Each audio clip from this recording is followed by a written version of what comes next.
Hey everybody, Lucas here. As you can see, I'm on the road again for this week's TPS Weekly News Roundup. I'm in San Diego and I'm about to leave the Used Truck Association convention.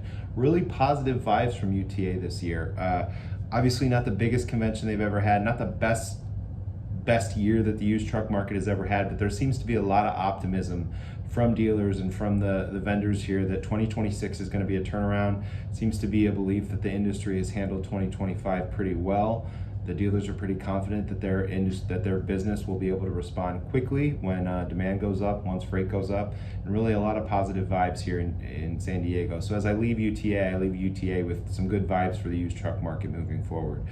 Some other news this week, I want to go to Monday when we announce the results of our Q3 MarketPulse survey, which shows business conditions from the third quarter for dealers and aftermarket responders. If you didn't see that story yet, a lot better vibes from the aftermarket than the dealers in Q3. Dealers rated Q3 as a 5.0 on our 1 to 10 scale, where 1 is the worst quarter ever and 10 is the best. That's the worst quarter we've ever seen from dealers in 4 years we've done our survey. On the other side of that, the aftermarket rated Q3 as a 6.14, which is the best we've seen in 2 years for that channel. So a lot more hope in the aftermarket, or maybe a lot just better results in the aftermarket. As for hope moving forward, I probably shouldn't have used that word. The aftermarket anticipating a 5.61, so a little bit of a correction in Q4. The dealers even pretty much static, 5.17, maybe a slight uptick. But the market hasn't turned around, but the aftermarket seems to be doing a little bit better than dealers.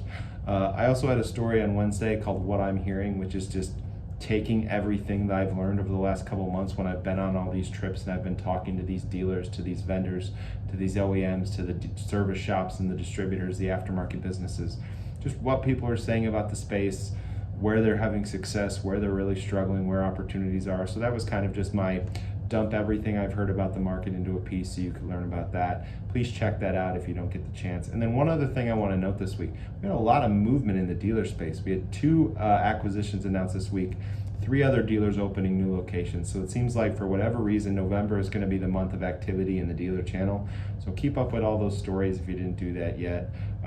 Be sure to like and subscribe these videos so you get them every week. Make sure you're subscribed to our newsletter so you never miss a day's news like what's happened here at UTA. Have a great weekend and we will see you next week. Thanks everybody. Bye.